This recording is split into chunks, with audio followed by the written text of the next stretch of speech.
Now let's add blinks and finish up our animation.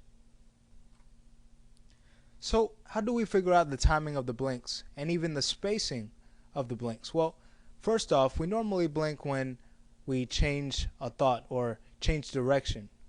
So we're going to add the blinks just before the head turns, even at the beginning of our eye turns, just before they reach their target.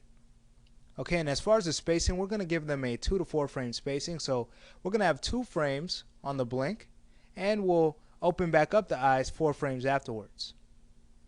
So let's go ahead and bring back our NURBS curves, and we'll select our neck control, and we'll go to our show hide GUI. We'll bring our face GUI back, so we'll go to show, select that, and there it is.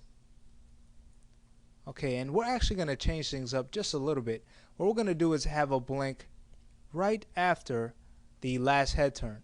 And why is that? Well, that's to add again to the natural offset of our animation, just so it could look more believable. And I know I keep stressing that because it's very important. Okay, so let's start. Let's start from the beginning of our animation, and we'll select both blink controls. And again, remember, the blinks are gonna occur just as the eyes start to move. So let's go to frame 2.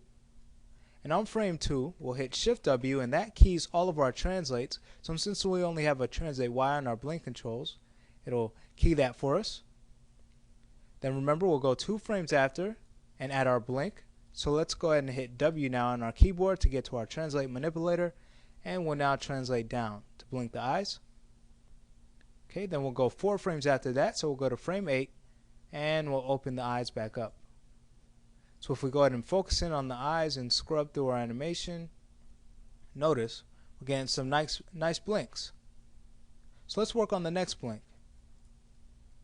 Alright, so we'll go to about frame 46, just as the eyes are starting to move to the left now, and we'll hit Shift W.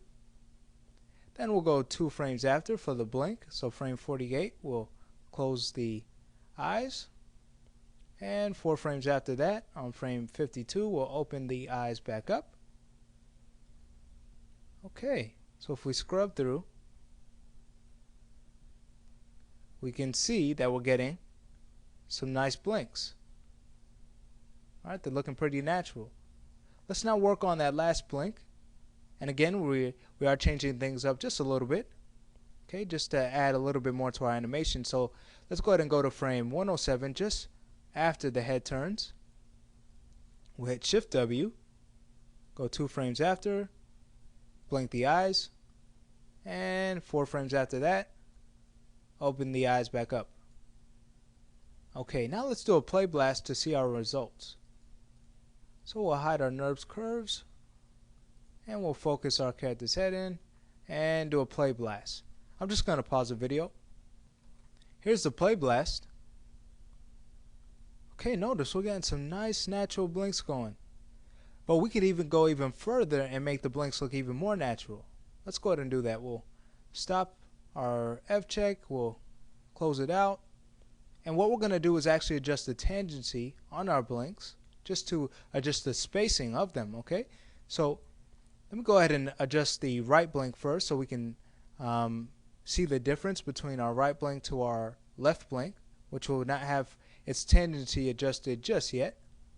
So we'll select the right blink control, and then we'll go to our perspective graph view, and let's hit F so we can focus on our F curve, and we'll also hold Alt, Shift, and right mouse button drag to our right so we can see our curve in more detail. And to adjust the tangency on the F curve, what we're going to do is we're going to select the key where the blink is occurring, and we'll break the tangency, and then we're going to adjust the tangent so that our blink really pushes down hard. Alright, so the blink really pushes down quickly. Okay, and then it opens up not as quick. Okay, but we're going to get the natural blink from doing that. So once we've broken the tangency on this blink key, we'll now select the left side. I'm going to adjust that first. Middle mouse button, click and drag upward to adjust the tangency like so. So we get this curve going. And we're going to do the same thing for the right side now, so let's do that. Okay, once we've done that, we'll now go ahead and zoom in to our eyes so we can notice the difference.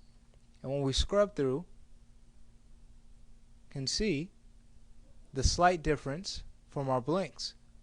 Okay, now it is subtle again, but we are getting more natural movement out of our blinks.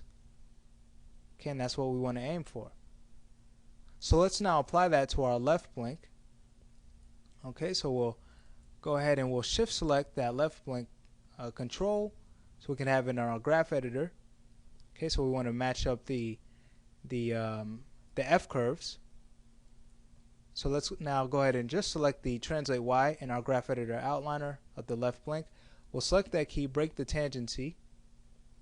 Okay, now let's go ahead and we'll select the right blink control again so we can view that to match up our left blink with our right blink F curve. Okay, and it doesn't have to be exact. Okay, it's probably better if it's not exact because we don't move with symmetry. Okay, so we could have them offset just slightly. And we'll do the same thing for the next side. Okay. Alright, so let's go ahead and work on the other blinks now. We'll do the same thing. Make sure we have both our right and left blink control selected. We'll select the blink key, break the tangency, and do our adjustments. Like that. And we can go ahead and offset the F curve slightly, so we can go to our right control, for example, and offset the curve just slightly. Okay, now let's work on our last blink, and we'll do the same thing. Make sure that we have both of our blinks selected, so we can select their tangents at the same time. Break the tangency, adjust it, and we can go to our left blink control and adjust the F curve just slightly, okay, to offset their values a little bit more. Okay, now let's go ahead and do another play blast to see our results. So we'll hide our NURBS curves, focus our canvas head in, and do a play blast. And again, I'm just going to pause the video, and here's our play blast. Okay, so now we're getting some natural movement out of our blinks. Okay, now they look better just from doing those tweaks, and remember, they were subtle. Okay, but it did add to the natural movement of the blinks. And with that, we've actually completed this warm-up lesson. And we can now move on to the next one. We're going to discuss facial expressions.